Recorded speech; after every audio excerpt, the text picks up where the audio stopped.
الحمد لله ثم الحمد لله إن الحمد لله نحمده ونستعينه ونستغفره ونعوذ بالله من شرور أنفسنا ومن سيئات أعمالنا من يهده الله فلا مضل له ومن يضلل فلا هادي له نشهد أن لا إله إلا الله وحده لا شريك له ونشهد أن سيدنا وسندنا ومولانا محمدا عبده وحبيبه ورسوله أما بعد فيا عباد الله اتقوا الله واطيعوا إن الله مع الذين اتقوا والذين هم محسنون قال الله تعالى في كتابه الكريم بسم الله الرحمن الرحيم وعباد الرحمن الذين يمشون على الأرض هونا وإذا خاطبهم الجاهلون قالوا سلاما والذين لا يشهدون الزور وإذا مروا باللغو مروا كراما صدق الله العظيم وقال النبي صلى الله عليه وسلم المسلم من سلم المسلمون من لسانه ويده صدق رسول الله ونطق حبيب الله فيما قال أو كما قال. Saygılı ve muhterem dindaşlar, Yüce Allah insanlarını hem ruh hem de beden olarak en mükemmel bir şekilde, bir surette yaratkandır. Bir ayrıcalık olarak insana düşünme ve konuşma istidadı vergen ve düşüncelerini ifade edip olması için de ona mahsus bir til bahşiş etken. Allah-u Teala insan için tilinin büyük bir nimet olduğunu şu ayetinde bildirir. Biz ona bir til ve iki dudak vermedik mi? De buyuruyor Allah-u Teala Beled suresinin 9. ayetinde. Til ile söylediğimiz her sözün melekler tarafından yazılganını da şu ayetinde haber veriyor Allah-u Teala. İnsan hiçbir söz söylemez ki onun yanında onu yazgan bir melek olmasın. Yani aytılgan her söz, aytılgan her bir kelime melekler tarafından yazılmaktadır. Bundan da başka Kur'an-ı Kerim'de tilimizin kıyamet gününde bizge taraf ve bizge karşı şahitlik yapacağı da beyan edilmektedir. Nur suresinin 25. ayetinde. Saygılı Müslümanlar, til bir anahtar gibidir. Yaxşının da, yaramalıkның da kapılarını açabilir. Bu sebepten ağzımızdan çıkacak sözlerge dikkat etmeli. Akılın ve imanın terazisinde tartkan son aytmak gerekir. Düşünmeyin, aytkanlarımızın bazen can ağrıtılarda, dargınlıklarda, kavgalarda ve bunun gibi çeşitli menfi neticelerge alıp varacağını ve insanlık münasebetlerinin bozulmasına sebep olacağını unutmayın. O halde güzel söz söylemek gerekir. Yeri ve sırası gelmeden laf etmemek gerekir. Yüce Rabbimiz bu mevzuda şöyle buyurmaktadır. Kullarıma ait en güzel sözünü aytsınlar. Sonra şeytan aralarını bozar. Çünkü şeytan insanın açıktan açık düşmanıdır. İsra suresi 53. ayet-i kerimesi.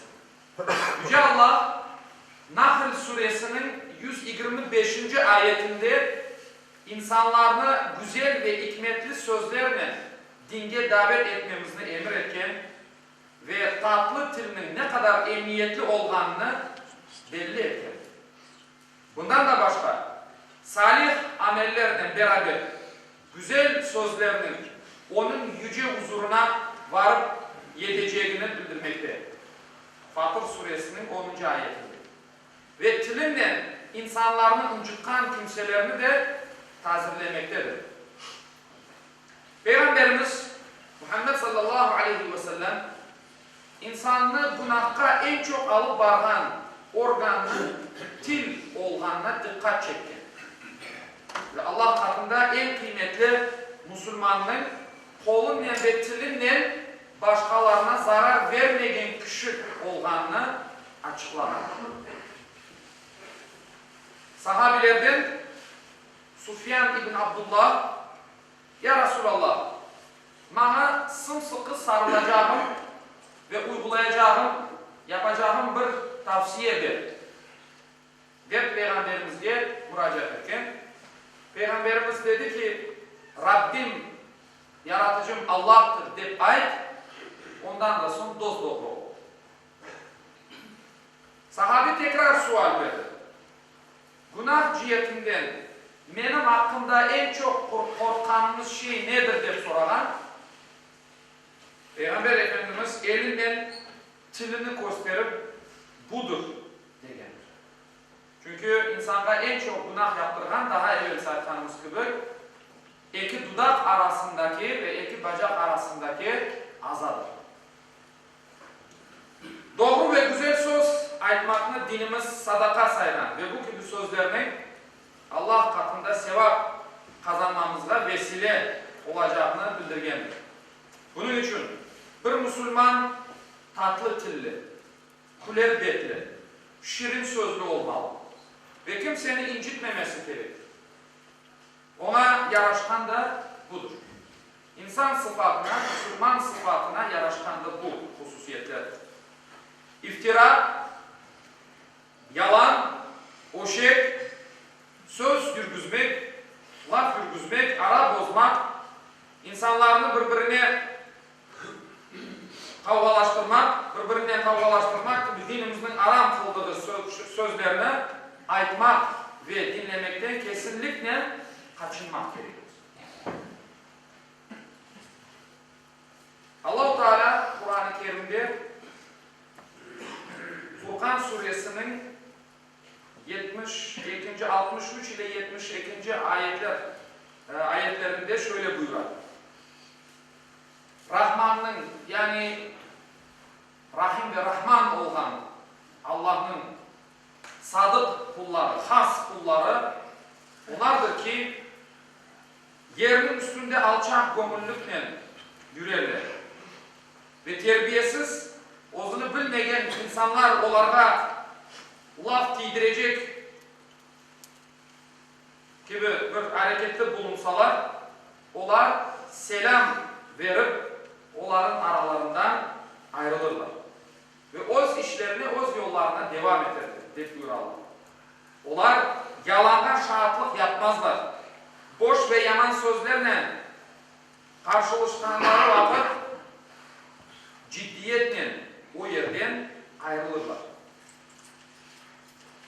Peygamber Efendimiz bir hadis-i şerifinde buyuran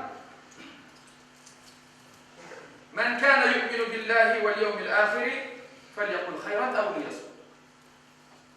Kim Allah'a ve ahiret gününe inangan dep aytan olsa ya hayırlı bir şey söylesin ya da dinlemeyip dursun. Allah-u Teala cümlemizge hayırlı sözler söylemekler bizim aramızda birbirine yakınlaştıracak ama birbirimizin arasını açmayacak sözler söylemeye bizge akıl fikir versin, ahlak terbiye versin inşallah. Allah-u Teala yaramay niyetli olan insanlardan cümlemizni korçalasın ve bizlerini Müslümanlar olarak her daim tedbirli, akıllı insanlar olarak eylesin inşallah. Ela inne ahsanel kelam ve ablagan nizam kelamullahi rabbil azizil allam kema kâle Allahu tebareke ve teala fil kelam ve izâ kuriyel Kur'an fastami'u leh ve ansitû la'allakum turhamun. Bismillahirrahmanirrahim. İnned dîne indellâhil islam. Sadakallahu azîm.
تسليما.